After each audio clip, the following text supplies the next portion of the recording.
Hello friends, welcome to our channel. Varalakshmi Sarath Kumar 1985 మార్చి 5న తమిళనాడులోని చెన్నైలో జన్మించింది. తండ్రి నటుడు శరత్ కుమార్, తల్లి ఛాయ. ఈమెకు పూజ అనే చెల్లెలు కూడా ఉంది. వరలక్ష్మి తన స్కూలింగ్ని చెన్నైలోని సెయింట్ మైకేల్ అకాడమీలో చదివింది. తన బీఎస్సీ డిగ్రీని Hindustan college of art and సైన్స్లో పూర్తి చేసింది.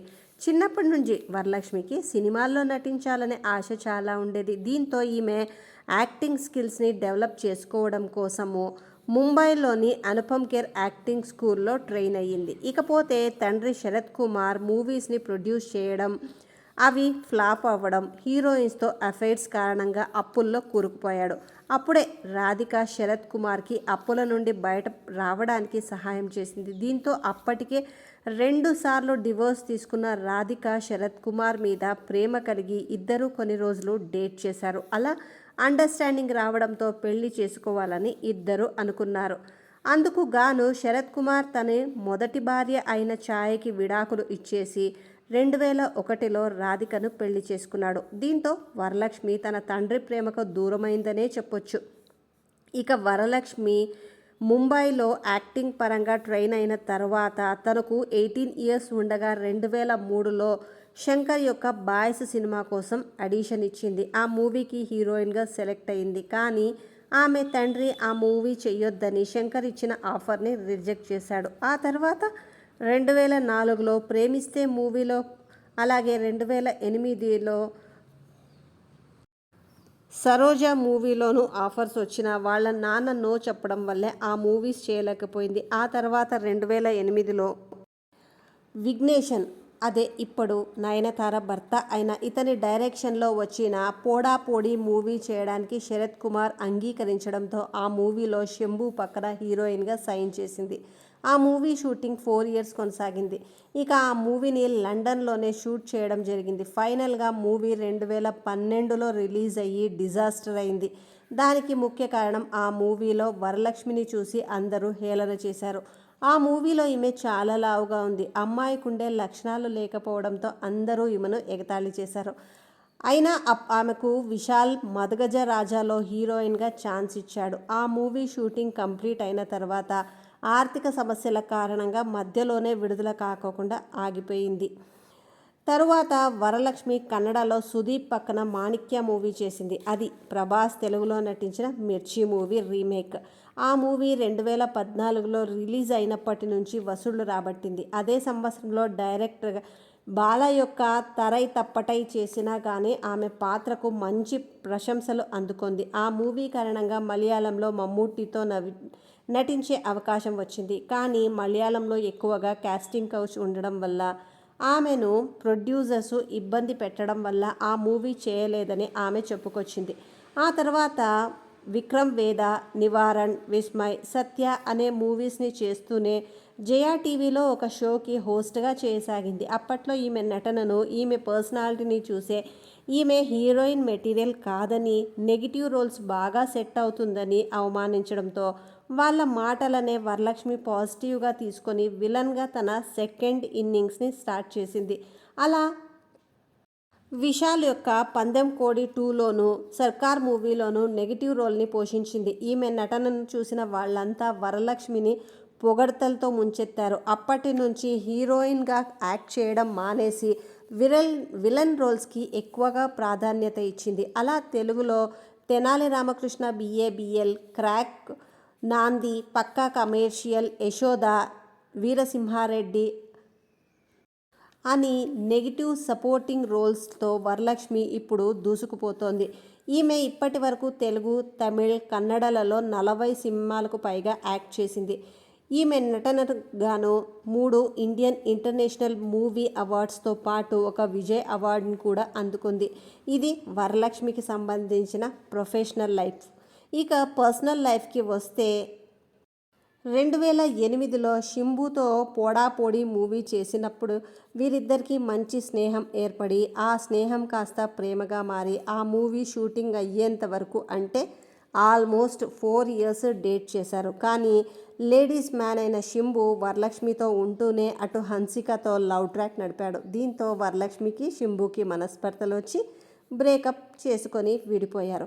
ఆ తరువాత 2013లో మదగజ రాజా షూటింగ్లో విశాల్తో వరలక్ష్మికి మంచి అండర్స్టాండింగ్ రావడంతో వీరిద్దరూ 2014 నుండి డేట్ చేశారు. ఇక వీరిద్దరిని చూసి వారంతా మేడ్ ఫర్ ఈచ్ అదర్ అని అనుకున్నారు. వీరు త్వరలోనే పెళ్లి చేసుకుంటే బావుంటుంది అనుకున్నారు. కానీ 2019లో వచ్చిన ఆర్టిస్ట్ ఎలక్షన్స్లో శరత్ కుమార్కి పోటీగా విశాల్ నిలబడ్డాడు. ఆ పోటీలో వరలక్ష్మి విశాల్కి సపోర్ట్ చేసింది. జరిగిన ఎలక్షన్లో విశాల్ శరత్ కుమార్ని ఓడించడంతో తట్టుకోలేని శరత్ కుమార్ విశాల్తో వరలక్ష్మి పెళ్లి జరగడం అసంభవం అని చెప్పడంతో వీరిద్దరి పెళ్లి ఆగిపోయిందని కొంతమంది చెబుతున్నారు. కానీ నిజమేమిటంటే వరలక్ష్మి ఇటు విశాల్తో స్ట్రాంగ్ రిలేషన్షిప్లో ఉంటూనే ఇంకొక వైపు తమిళ్ హీరో సంతోష్ ప్రసాద్తో మంచి క్లోజ్నెస్ పెరిగి షూటింగ్ ప్యాకప్ అవ్వగానే ఇద్దరు ఔటింగ్కి వెళ్ళడం, ఒకరి షూటింగ్ అయిపోయినా ఇంకొకరు వెయిట్ చేయడం, అంతేకాకోకుండా వీకెండ్ పార్టీసు, వెకేషన్స్కి వెళ్ళడం గమనించిన మూవీ టీం ఈ విషయాన్ని విశాల్కి చెప్పడం జరిగింది. అంతవరకు గుడ్డిగా వరలక్ష్మిని నమ్మిన విశాల్కి ఈ విషయంలో ఒక్కసారిగా పిడుగుపడినట్టుగా అయింది. దీని గురించి వరలక్ష్మిని నిలదీయగా తాము మంచి ఫ్రెండ్స్ అని, ఇది కేవలం ఫ్రెండ్షిప్ క్లోజ్లీనెస్ అని చెప్పడంతో వీరిద్దరి విషయం అర్థం చేసుకున్న విశాల్ వరలక్ష్మితో బ్రేకప్ చేసుకున్నాడు. అదే కోపంతో హడావిడిగా అనూష అనే నటితో 2019లో ఎంగేజ్మెంట్ చేసుకున్నాడు. కానీ సీరియస్గా ప్రేమించిన విశాల్ వరలక్ష్మిని మర్చిపోలేక జరిగిన ఎంగేజ్మెంట్ని పెళ్లి దాకా తీసుకుపోకుండా క్యాన్సిల్ చేశాడు. ఇక అలా వరలక్ష్మికి విశాల్తో బ్రేకప్ అయిన తరువాత సంతోష్ ప్రతాప్తో కూడా కొన్ని రోజులు రిలేషన్ని మెయింటైన్ చేసినా అది కూడా ఎక్కువ రోజులు ముందుకు సాగలేదు. దీంతో ప్రేమ పెళ్లిపైన విరక్తి చెందిన ఈమె సినిమాలపై ఫోకస్ చేసింది. ఇది ఇలా ఉన్నప్పుడే ఆ మధ్యలో 3 years ఈమెతో మేనేజర్గా పనిచేసిన ఆదిలింగం మత్తుమందు కేసులో ఇరుక్కున్నాడు. ఇతనికి ఇంటర్నేషనల్ స్మగ్లర్స్తో కూడా సంబంధం ఉన్నట్లు ఎన్ఐఏ అధికారులు గుర్తించారు. ఇక ఈ క్రమంలోనే వరలక్ష్మికి కూడా సమన్లు జారీ చేశారు. ఆమె దగ్గరుండి వాంగ్మూలం తీసుకోవడం కూడా జరిగింది. ఇలా ఈ వ్యవహారంలో వరలక్ష్మి పాత్ర ఏమైనా ఉందా అనే కోణంలో దర్యాప్తు ప్రారంభించగా ఆదిలింగం దగ్గర 2,000 కోట్ల వాల్యూ ఉన్న మత్తుమందు, వెపన్స్ దొరకడంతో అధికారులు కూడా షాక్కి గురయ్యారు. ఇక అలా ఈ కేసు చాలా సీరియస్గా వెళుతుంది. వరలక్ష్మి కూడా ఈ కేసులో ఇరుక్కుంటుంది అని అందరూ అనుకున్నారు. కానీ కొంతమంది రాజకీయవేత్తలు ఈ కేసులో ఇన్వాల్వ్ అవ్వడం వల్ల ఆ కేసు అతాపతా లేకుండానే పోయింది.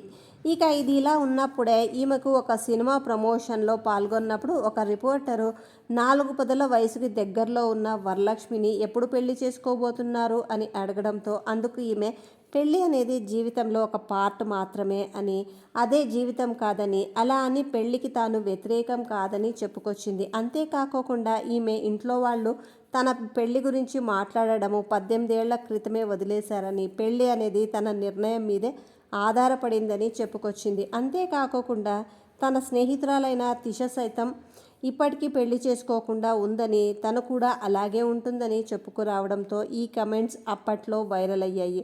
దీంతో వరలక్ష్మి ఇకపై పెళ్లి చేసుకోదేమో అని అభిమానులందరూ అనుకున్నారు. కానీ ఉన్నట్టుండి ముంబైలో మార్చి 1, 2024న నికోలై సచ్దేవ్ అనే గ్యాలరీ ఆర్టిస్ట్తో ఎంగేజ్మెంట్ చేసుకోవడంతో అందరినీ సర్ప్రైజ్ చేసింది. దీంతో ఈమె అభిమానులు అసలు పెళ్ళే చేసుకోను అని చెప్పిన వరలక్ష్మి పెళ్లికి ఓకే చెప్పడంతో తని పెళ్లి చేసుకోబోయే నికోలై సచ్దేవ్ గురించి తెలుసుకునేందుకు ఆసక్తి చూపిస్తున్నారు. ఇక వివరాల్లోకి వెళితే నికోలై సచ్దేవ్ ఇతను 1985లో పంజాబీ ఫాదర్ అయిన అరుణయ్ నికోలైకి, జర్మన్ మదర్ అయిన చంద్రా నికోలైకి ముంబైలో మొదటి సంతానంగా జన్మించాడు. ఇంకా ఇతనికి నేహా అనే చెల్లెలు కూడా ఉంది. నికోలైకి చిన్నప్పటి నుండి పెయింటింగ్, డ్రాయింగ్ మీద చాలా ఇంట్రెస్ట్. కానీ ఇతని తండ్రి అతనికి సపోర్ట్ చేసేవాడు కాదు. దీంతో నికోలై యుఎస్ఏలో తన పీజీని కంప్లీట్ చేసి ఇండియా తిరిగి వచ్చి కొన్ని న్యూస్ పేపర్స్కి బ్లాగర్గా కూడా పనిచేస్తూ ఉండేవాడు. ఇది ఇలా ఉన్నప్పుడే 2005లో కవిత అనే మోడల్ని కలవడం జరిగింది. అలా కవితను తను వేసే పెయింటింగ్స్కి మోడల్గా ఉపయోగించుకోవడంతో నిదానంగా వీరిద్దరికీ మంచి స్నేహం పెరిగి ఆ స్నేహం కాస్త సన్నిహిత్యంగా మారి ప్రేమలో పడ్డారు. ఇదే సమయంలో నికోలై తండ్రి మరణించడంతో తల్లి సపోర్ట్తో ముంబైలో ఒక ఆర్ట్ గ్యాలరీని ఓపెన్ చేయాలనుకున్నాడు. ఇక ఇలా నికోలై కవితని 2007లో సింపుల్గా ఇరు కుటుంబ సభ్యుల సమక్షంలో పెళ్లి చేసుకున్నాడు. అలా ఆ పెళ్లి తర్వాత ఆర్ట్ గ్యాలరీని ఓపెన్ చేయాలంటే కోట్లల్లో ఇన్వెస్ట్మెంట్ కావాల్సి ఉండడంతో కొంతమంది సినిమా ఫ్రెండ్స్ని పార్ట్నర్స్గా జాయిన్ చేసుకొని 2014లో ముంబైలో ఒక ఆర్ట్ గ్యాలరీని స్టార్ట్ చేశాడు. ఇక అలా ఆ గ్యాలరీ ఓపెనింగ్ రోజున చాలామంది సెలబ్రిటీస్ని ఇన్వైట్ చేయడం జరిగింది. అందులో వరలక్ష్మి శరత్ కుమార్ కూడా ఉండడం విశేషం. ఇక అప్పటి నుండే వరలక్ష్మికి నికోలైకి మంచి పరిచయం ఏర్పడింది. దీంతో అప్పుడప్పుడు ఫోన్లో మాట్లాడుకుంటూ మంచి ఫ్రెండ్స్గా ఉండేవారు. అంతేకాకోకుండా వరలక్ష్మి ముంబైకి వెళ్ళినప్పుడల్లా అందరూ కలిసి పార్టీస్ చేసుకుంటూ ఎంజాయ్ చేస్తూ ఉండేవారు. ఇదిలా ఉంటే నికోలై భార్య కవిత సూపర్ మోడల్గా ఉంటూ 2007లో మిస్ కాలిఫోర్నియా అందాల పోటీల్లో పాల్గొనగా అందులో రన్నరప్గా నిలిచింది. ఇక అలా 2010లో మిసెస్ గ్లాండార్క్ అనే అందాల పోటీల్లో పార్టిసిపేట్ చేయగా విన్ అవ్వడంతో 2011లో మిసెస్ గ్లోబ్ అనే పోటీలో పాల్గొని విన్ అయ్యింది. దీంతో ఈమెకు మంచి గుర్తింపు వచ్చిందనే చెప్పాలి. ఇదిలా ఉన్నప్పుడే వీరి అన్యోన్య సంసారానికి గుర్తుగా 2009లో కాషా అనే అమ్మాయి కూడా జన్మించింది. ఇక లేడీస్ మ్యాన్ అయిన నికోలై తనకి పెళ్ళై బిడ్డ ఉన్నా కూడా కొంతమంది మోడల్స్తో డేట్ చేస్తూ రేష్మా బాంబేవాలా అనే అమ్మాయితో కూడా సీరియస్గా రిలేషన్షిప్లో ఉండేవాడు.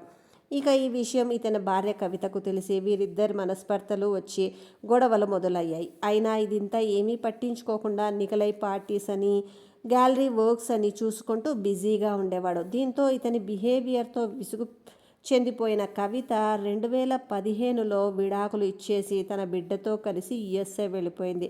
అలా ఆ తర్వాత రేష్మాతో నికోలై లివిన్లో ఉంటూ వచ్చాడు. ఇక అలా వీళ్ళిద్దరూ పెళ్లి చేసుకోబోతున్నారు అనే వార్తలు మీడియాలో చాలా హల్చల్ చేశాయి. అయినా ఉన్నట్టుండి వరలక్ష్మితో పెరిగిన మంచి సాన్నిహిత్యం కారణంగా 2020లో రేష్మాతో బ్రేకప్ చేసుకున్నాడు. అలా అప్పటి నుండి వరలక్ష్మి బాంబేలోనే ఎక్కువగా టైం స్పెండ్ చేస్తూ వస్తూ ఉండేది. కానీ వీరిద్దరి రిలేషన్ని సీక్రెట్గా మెయింటైన్ చేస్తూ సౌత్ మూవీస్లో సపోర్టింగ్ ఆర్టిస్ట్గా వరలక్ష్మి బిజీ అయ్యింది. ఇక అలా ఇప్పటికే 40 ఏళ్లకి దగ్గరలో ఉన్న వరలక్ష్మి 4 ఏళ్ల నుండి డేట్ చేస్తున్న నికోలైని పెళ్లి చేసుకోవాలని డిసైడ్ అయింది. మార్చి 1న ఎంగేజ్మెంట్ చేసుకొని త్వరలోనే పెళ్లి పీటలు ఎక్కబోతున్నట్లుగా తెలుస్తోంది. ఏదేమైనా వరలక్ష్మి తన పెళ్లి జీవితాన్ని హ్యాపీగా గడపాలని అందరం కోరుకుందాం. సో ఇది ఫ్రెండ్స్, వరలక్ష్మి జీవితంలో కొన్ని నమ్మలేని నిజాలు. మీకు ఈ వీడియో ఎలా అనిపించింది అనేది దయచేసి కింద కమెంట్ చేయండి. And also don't forget to subscribe our channel. ఈ వీడియో గురించి మీరేమనుకుంటున్నారు అనేది డెఫినెట్గా కమెంట్ చేయండి.